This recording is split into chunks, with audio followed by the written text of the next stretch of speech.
Hey. So I suck at intros. We all know this. So I'm just gonna start the story.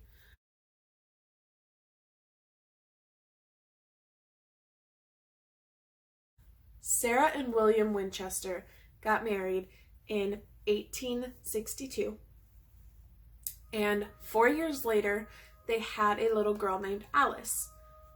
Alice passed away at 5.5 weeks old due to malnourishment. Sarah was obviously devastated that she lost her kid. They never tried to have another one. In 1873, William created the Winchester Rifle Model 73, which is really just the Winchester rifle that everybody knows today. 7 years later, Oliver, which was William's dad, passed away, and William was Oliver's only son. So the fortune of the company went to William and Sarah, and 3 months later, William passed away. I know you're probably thinking the same thing that I was when I first started reading it, that's weird. I bet Sarah is really, really upset for having $20 million and 50% of the company's stock given to her. Which I could not even imagine in 1880 having $20 million. You set for life, you set for your kids' life, your grandkids, maybe your great-grandkids. But anyway, but upon more research, it looked like Sarah was really, really devastated by everything that happened. And Sarah never actually, I guess what I'm trying to say is she didn't really care about the money. She wanted her family. And one of her friends noticed that, she wasn't really healing. And so a few years after William's death, she told her that she should talk to a medium. Sarah agreed and she went to see a medium. Her friend thought that it would help her move on and move past all of this that happened, but of course that's not what happened. Sarah actually spoke with William's spirit, and he told her that there was a curse put on their family, and that the only way for the curse to not kill her was to keep building a house for all the souls that lost their lives to the Winchester rifle that he had built. Now, I don't know about you, but it sounds like that's not something that should be her probable.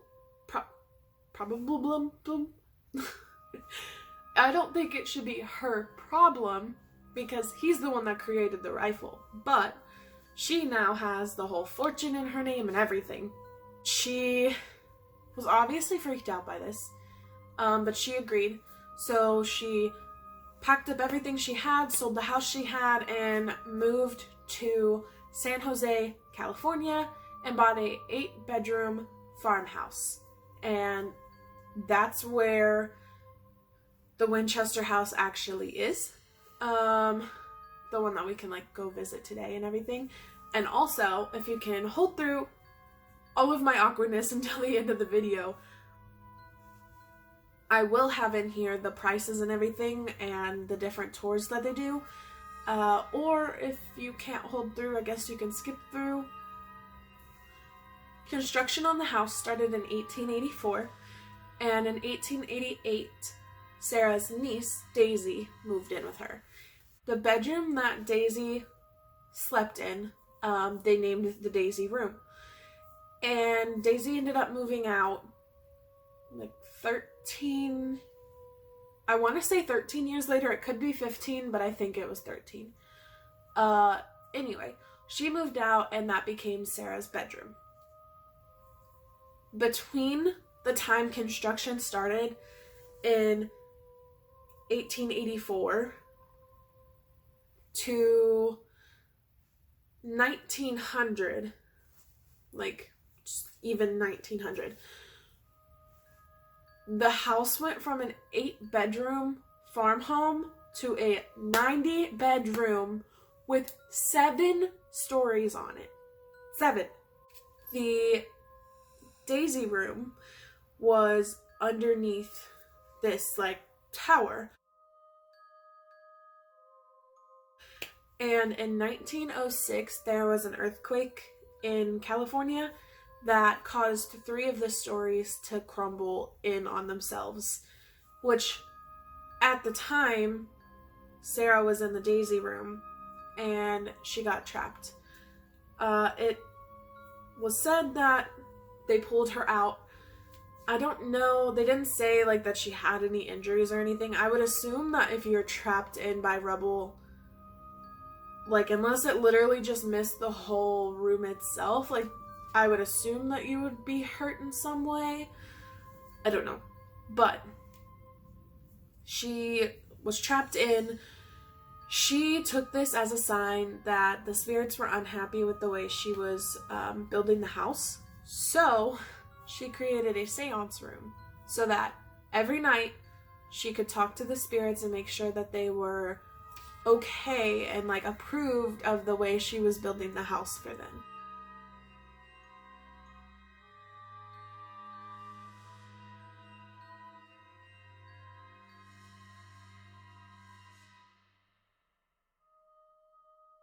So the house stayed in construction until 1922 when she passed away.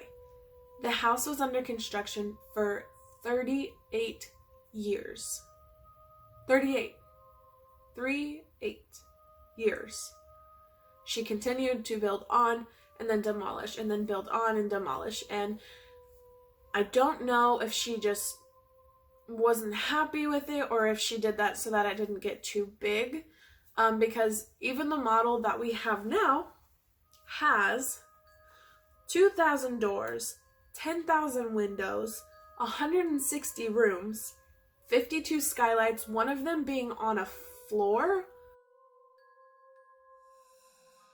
But 47 stairways, 47 fireplaces, 17 chimneys, 13 bathrooms, 6 kitchens, and this house is 24,000 square feet. Just the house.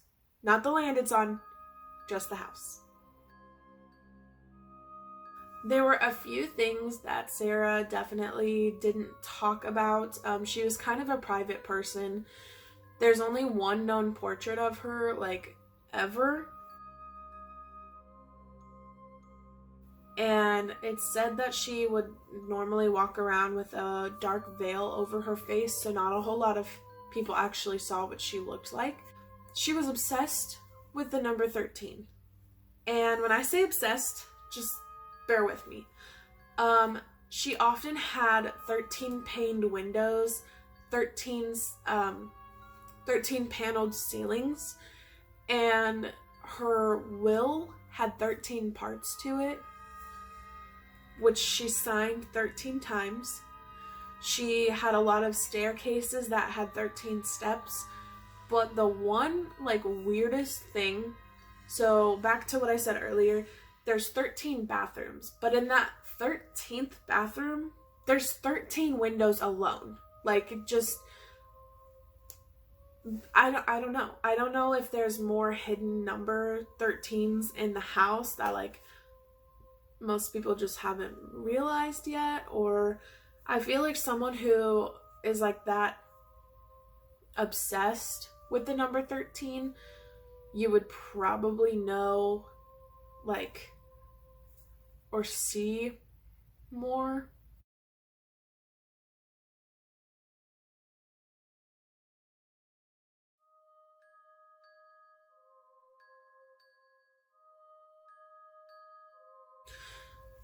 There are a few hauntings that are said to continue to go on. Several people have experienced, but one of the things that happened, there was a worker and he was working, I believe, in the library.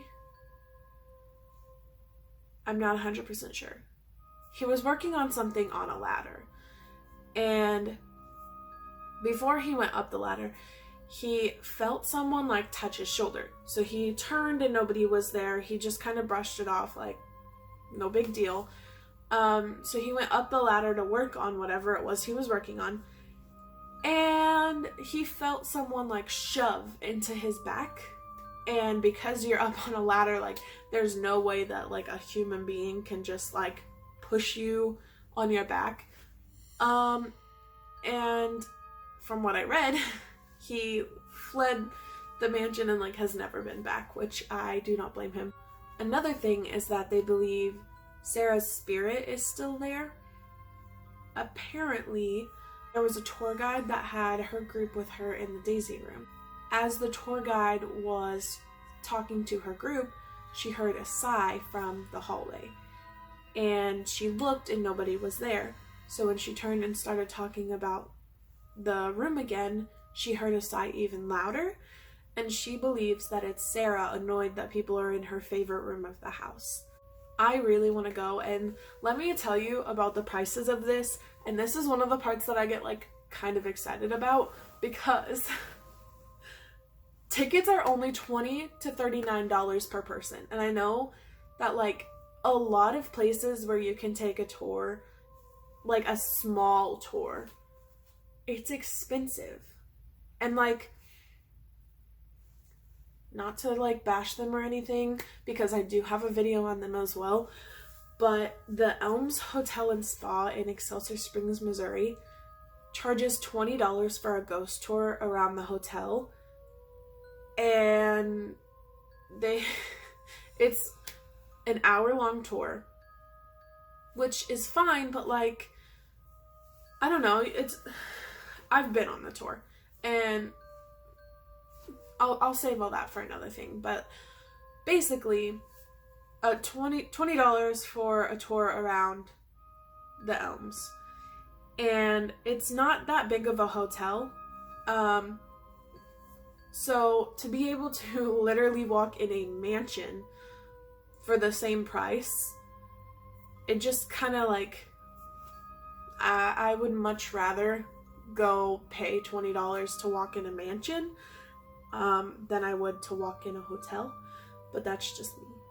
But so there's a few different types of tours that you can do. You can do a normal tour, and it's $20 to $39 per ticket. I'm not sure what the difference is per thing. I don't know if it's like $20 is for the kids, or $20 gives you these specific rooms, or I don't know. But an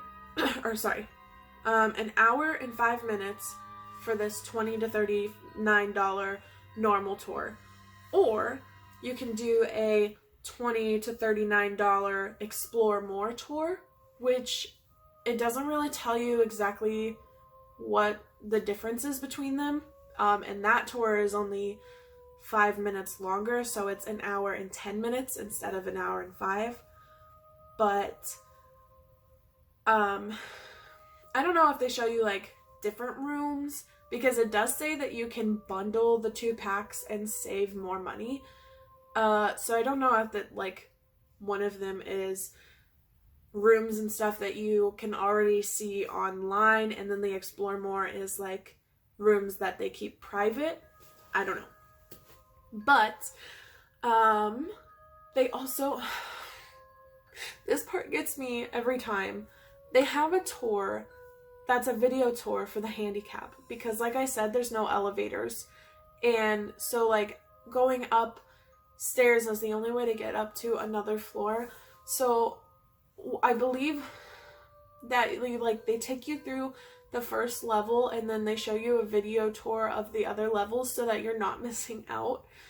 And it's only $20 like flat rate, and I just think that that is like so great of them to like think of something like that. I know a lot of places don't, and it just like made me really, really happy when I saw that. And then they have 2 other things, which are what's it called? I think they called it a After Dark. So they have a Friday the 13th tour, which I want to do so bad.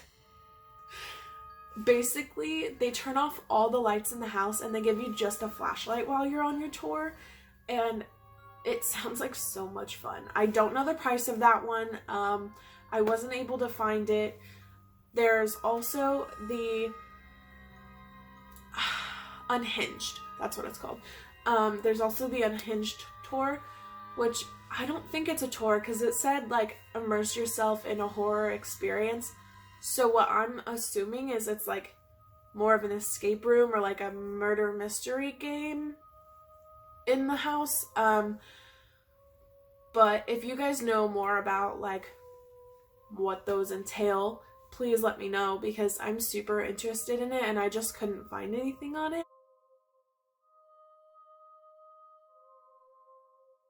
Love the thought of going to visit this place. And here's the thing, even if like my boyfriend's not really a believer in the paranormal, which isn't a problem, not everybody believes, but something like the Stanley Hotel, he's probably not going to be interested in going with me just because I would only be going for the paranormal experience, and that's just not something that he's really looking forward to or like wanting to look into. But something like the Winchester House is architecturally so advanced for the time that it was built in, that they say that it's, it's like a Queen Anne Victorian home or something like that. And basically like anybody that's like really into building homes or different types of architecture or different like layouts, and it just makes me so excited. And like I'm not even going anytime soon, but it is definitely on my bucket list.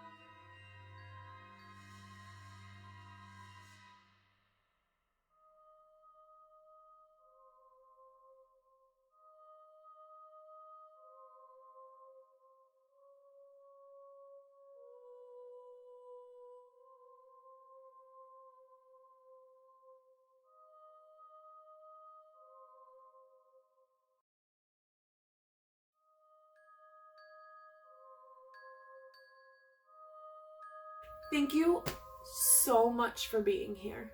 Like, thank you. Also, I'm bad at intros and I'm bad at outros. Bye.